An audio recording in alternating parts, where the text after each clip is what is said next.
Eu te esconjuro, Satanás, príncipe deste mundo, reconhece o poder e a força de Jesus Cristo que te venceu no deserto, te superou no horto, te despojou na cruz, e ressurgindo do sepulcro transferiu teus troféus para o reino da luz. Retira-te desta criatura. E você, acredita no demônio? Essa é a discussão que temos a partir desse livro, O Exorcista, de William Peter Blatty.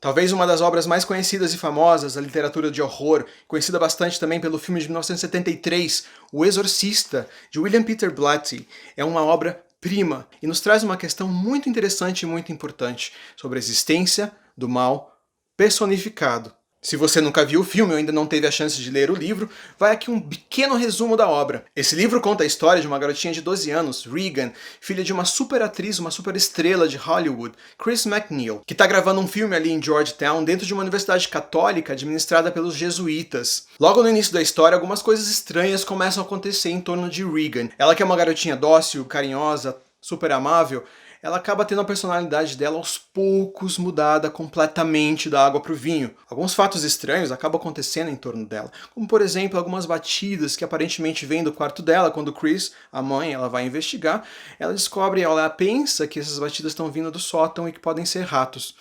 A história daí ela começa a evoluir, algumas outras coisas muito estranhas vão acontecendo e o comportamento dela vai mudando. A partir disso, Chris leva a filha então para médicos. E a partir disso, Regan é avaliada e passa por diversos tipos de exames.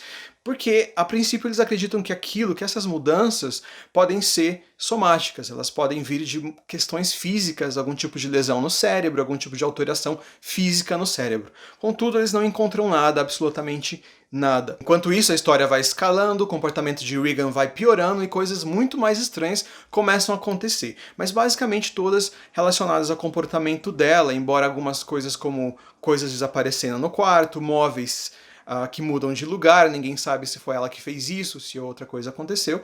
E existe uma postura muito científica em relação à história que sempre tenta provar que o que está acontecendo não é um caso de possessão. Até porque Chris, a mãe, ela não tem religião nenhuma, ela basicamente não acredita em Deus e ela não acha que esse tipo de coisa possa acontecer. Depois que as possibilidades físicas são todas descartadas, Regan é finalmente levada a psiquiatras. Ela vai para uma clínica em uma outra cidade e ela é avaliada ali durante 2 semanas, a mãe acompanha e tudo mais. Eles basicamente chegam à conclusão de que Regan ela sofre de um distúrbio muito complexo e raro que é um tipo de possessão. Na verdade não é uma possessão por demônios, mas é uma possessão que vem de sugestões. A partir de uma sugestão, de repente de um livro que ela leu, de repente de histórias que foram contadas a ela, então ela começa a acreditar que ela está de fato possuída e ela começa a ter as mesmas reações, o psicológico, o cérebro dela, o inconsciente dela basicamente simula essas reações de possessão. Não em nenhum momento é dito que ela está de fato possuída por algum demônio, etc e tal. Mas diante da falha de todo tipo de tratamento tentado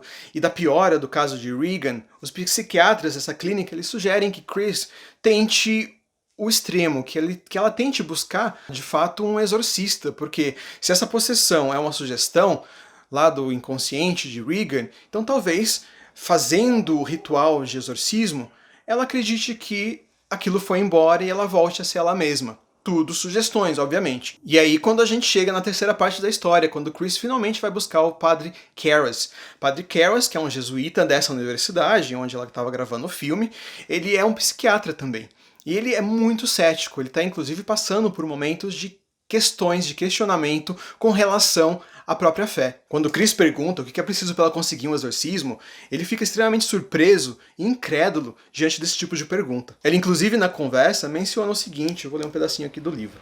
Olha, se Cristo tivesse dito que aquelas pessoas que estavam supostamente possuídas tinham esquizofrenia, o que eu imagino que elas tinham, ele provavelmente teria sido crucificado 3 anos antes. Com essa fala você pode entender a postura do Padre Karras. Ele de fato não acredita nisso e ele trata aquilo de uma forma extremamente cética. Ele, contudo, aceita ir até a casa de Chris e conhecer Regan, ou seja lá o que seja aquela criatura ali. E o padre psiquiatra, então, começa a buscar evidência de que o que está acontecendo não é uma possessão, de que ele possa trazer algum tipo de esperança para Chris. Mas como as coisas só vão piorando, só vão escalando, o padre então acaba se convencendo de que talvez seja a melhor opção de fato fazer um exorcismo. Não porque ele acredite que o demônio esteja possuindo aquela criança, mas porque ele acredita que, como tudo é uma sugestão, talvez fazendo um exorcismo, assim como os outros psiquiatras da clínica sugeriram, né?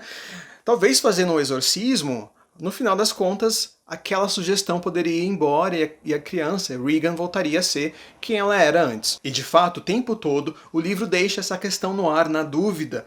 A gente não sabe se aquilo de fato é um caso de possessão ou se é algum problema psicológico da criança. E é basicamente uma das coisas que fazem esse livro ser genial. Ele não parte de uma pressuposta ideia de que o que está acontecendo ali de fato é uma possessão demoníaca. A gente não sabe o que está acontecendo e é questionado sobre isso o tempo todo, embora coisas cada vez mais estranhas vão acontecendo. E é só na parte 4 do livro, a última parte da história, quando o Padre Merrin entra em cena, ele de fato é o exorcista com experiência, Padre Karras só vai acompanhar o procedimento, então que a gente começa a entender que talvez aquele seja sim um caso de possessão demoníaca. A gente sabe isso justamente pelo tipo de diálogo que o demônio tem com o Padre Merrin. A gente sabe que eles meio que já se conheciam, pois deve ter sido o mesmo demônio que possuiu essa outra pessoa, nesse caso de 10, 12 anos atrás, que o Padre Merrin atendeu. Aliás, uma das coisas muito legais desse livro, que infelizmente a gente não vê no filme, é justamente os diálogos travados entre Padre Karras e o demônio, ou seja lá o que for, possuindo a criança. São diálogos inteligentíssimos, com um tentando pegar o outro em algum tipo de armadilha psicológica, alguma coisa do gênero, e são extremamente bem escritos, dá gosto de ler. Infelizmente, eu fui assistir o filme depois, né? Lógico que eu acabei preferindo o livro tem muito mais detalhes sobre a história, as coisas acontecem de maneira muito mais natural no livro do que no filme, embora o filme seja um filmão também, um filme muito bom. Mas eu senti falta desses diálogos entre Karras e o demônio. No filme é uma coisa caricata, muito superficial. Tudo no filme acontece muito rápido, aliás. Então, por isso que eu preferi o livro de várias formas. A gente tem algumas histórias que são apresentadas e chegam à conclusão aqui no livro, e no filme elas são apresentadas, mas são abandonadas em algum momento. Não sei se na edição final tiraram ou o que aconteceu, mas muitas coisas acontecem de forma também até risíveis no filme, se a gente comparar o filme com o livro. Por exemplo, quando o Padre Karras leva uma fita para análise linguística, né, tem alguns murmúrios, alguma coisa estranha que Regan diz, e aí eles acabam descobrindo que aquilo era inglês, só que dito de trás para frente. De uma forma muito inteligente, aliás. Essa descoberta não aconteceu rápido no livro, ela tem todo um processo natural e meio que aconteceu por acidente, talvez, quando eles estavam analisando essa fita e, sem querer, apertaram o botão reverse e acabaram escutando. No filme, isso acontece de uma forma estranha, né? O padre entrega a fita, eles tocam ali, o cara ri, isso aqui é inglês ao contrário, assim, tipo, como se fosse a coisa mais óbvia do mundo, e não era. Assim, é só um dos exemplos. O filme é muito mais fraco, se a gente comparar ele com o livro, embora o filme seja um filme muito bom. É um clássico aí também dos filmes de terror, de horror. Se você não teve a chance de ver ainda o filme Exorcista, eu recomendo que veja, mas se tiver a chance de ler o livro primeiro, talvez seja uma experiência mais interessante. E finalmente chegamos na parte final desse vídeo em que a gente traz essa pequena discussão que o livro também traz. Será que existe de fato o demônio? Será que existe uma criatura inteligente, uma consciência que é o mal personificado? E aí chegamos nessa questão que é bastante interessante, inclusive do ponto de vista filosófico. Afinal, se Deus é o todo, se Deus é o absoluto, como pode existir uma outra figura, uma outra consciência tão grande, ou quase tão grande quanto, mas que representa todo o oposto, que seria separada daquele que é o todo, que é o absoluto?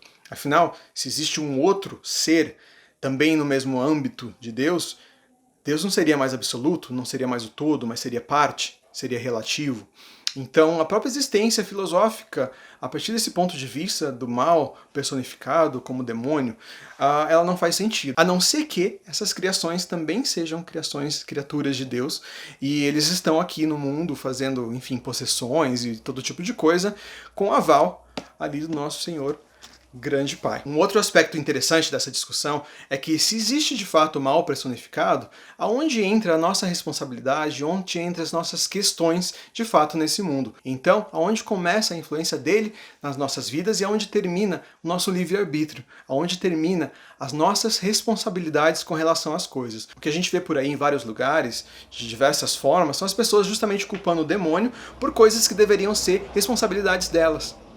Ou que, a princípio, elas poderiam de fato assumir essa responsabilidade ou não. Mas é muito mais fácil você jogar a culpa em outros seres e você se fazer de vítima.